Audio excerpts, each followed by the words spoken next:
मित्रांनो नमस्कार. सध्या विवाहबाह्य संबंधांमुळे गुन्ह्यांच्या घटना प्रचंड वाढत आहेत आणि त्यातून जीवघेण्या प्रसंगांची मालिका सुरू आहे. आज मी तुम्हाला एक अतिशय धक्कादायक आणि हृदय पिळवटून टाकणारी अशी घटना सांगणार आहे, जी कर्नाटकातील मैसूर जिल्ह्यात घडली. एका विवाहित युवतीने आपल्या प्रियकराला भेटण्यासाठी घर सोडले, पण ती कायमची गेली. प्रियकरानेच तिची क्रूर हत्या केली आणि तीही एवढ्या भयानक पद्धतीने की ऐकून थरकाप उडेल. चला या संपूर्ण प्रकरणाची सविस्तर कहाणी जाणून घेऊया. विवाहबाह्य संबंधांमुळे उद्भवलेला राग, मत्सर आणि विश्वासघातातून एक अत्यंत धक्कादायक आणि भयावह हत्याकांड समोर आले आहे. एका विवाहित युवतीने आपल्या प्रियकराला भेटण्यासाठी घर सोडले, पण ती कधीच परत आली नाही. प्रियकरानेच तिची अतिशय क्रूर पद्धतीने हत्या केली. या घटनेने केवळ एका कुटुंबाला उद्ध्वस्त केले नाही, तर समाजातील नातेसंबंधांच्या नाजूक धाग्यांना आणि अनैतिकतेच्या परिणामांना पुन्हा एकदा उघडे पाडले आहे.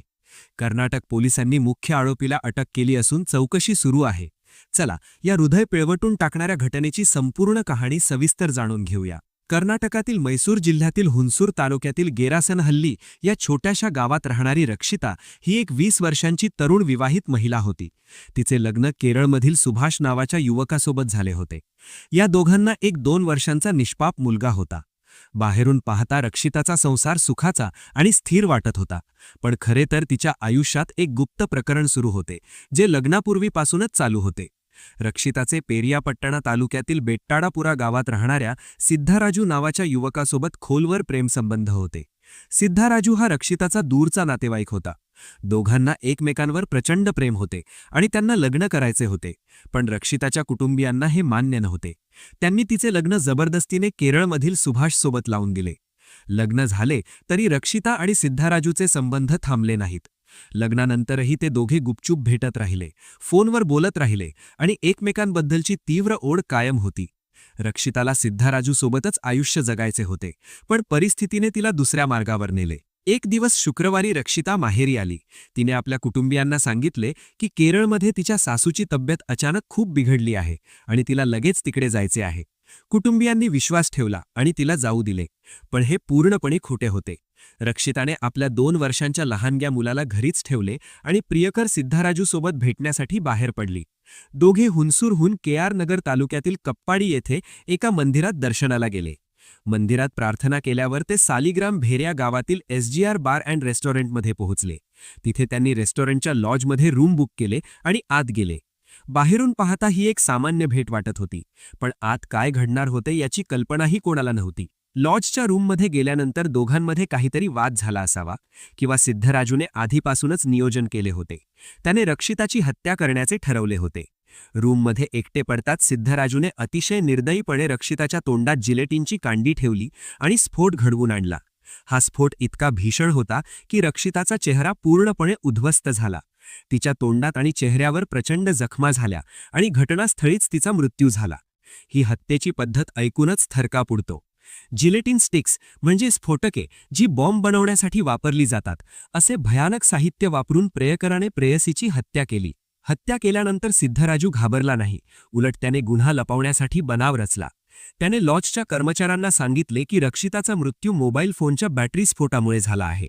पण रक्षिताची अवस्था पाहून कर्मचाऱ्यांना शंका आली. चेहरा पूर्ण विद्रूप झालेला आणि स्फोटाच्या खुणा स्पष्ट दिसत होत्या. त्यांनी लगेच पोलिसांना कळवले. पोलीस घटनास्थळी पोहोचले आणि तपास सुरू केला. सुरुवातीला मोबाईल स्फोटाची थेअरी वाटली, पण तपासात सत्य उघड झाले. जिलेटिन स्टिकचा वापर झाल्याचे समोर आले आणि सिद्धराजूचा पूर्ण कट उघडकीस आला. पोलिसांनी सिद्धराजूला अटक केली आणि त्याची कसून चौकशी सुरू केली. रक्षिताच्या कुटुंबियांना हा मोठा धक्का होता. त्यांनी पोलिसांना सांगितले की त्यांना रक्षिताच्या या विवाहबाह्य संबंधांची आणि सिद्धराजूसोबतच्या प्रेम प्रकरणाची अजिबात कल्पना नव्हती. ते पूर्णपणे अनभिज्ञ होते. आता चौकशीतून हत्येमागचे खरे कारण, दोघांमधील नेमका वाद काय होता, सिद्धराजूने आधीपासूनच नियोजन का केले होते, याबद्दल अधिक माहिती समोर येईल अशी शक्यता आहे. सध्या तरी हे प्रकरण विवाहबाह्य संबंधांमधील विश्वासघात, राग आणि मत्सरामुळे घडले असावे असे दिसते. सध्या समाजात अशा घटना वाढताना दिसत आहेत. नातेसंबंधांमध्ये खोटेपणा, विश्वासघात आणि सततचे वाद जीवघेण्या स्वरूप धारण करत आहेत. ही घटना आपल्याला विचार करायला भाग पाडते की नातेसंबंध किती नाजूक असतात आणि अनैतिक मार्गाने गेल्यास त्याचे परिणाम किती भयानक होऊ शकतात. एका लहानग्या मुलाची आई कायमची गेली, एक कुटुंब उद्ध्वस्त झाले आणि एका प्रेम प्रकरणाचा शेव एवढ्या क्रूर हत्येने झाला. अशा घटनांना आळा घालण्यासाठी समाजात नैतिकतेची जाणीव वाढवणे गरजेचे आहे. कुटुंबांनी मुलामुलींशी खुले संवाद साधणे, लग्नापूर्वी योग्य समज देणे आणि विश्वासाची भावना मजबूत करणे महत्त्वाचे आहे. या धक्कादायक प्रकरणाबद्दल तुम्हाला काय वाटते? अशा घटना थांबवण्यासाठी कुटुंब आणि समाज काय पावले उचलू शकतो? तुमचे विचार कमेंट्समध्ये नक्की सांगा. अशा महत्त्वाच्या आणि समाजाला जागृत करणाऱ्या बातम्यांसाठी चॅनलला सबस्क्राईब करा, लाईक करा, शेअर करा आणि बेल आयकॉन दाबायला विसरू नका. पुन्हा भेटू एका नव्या बातमीसोबत. धन्यवाद.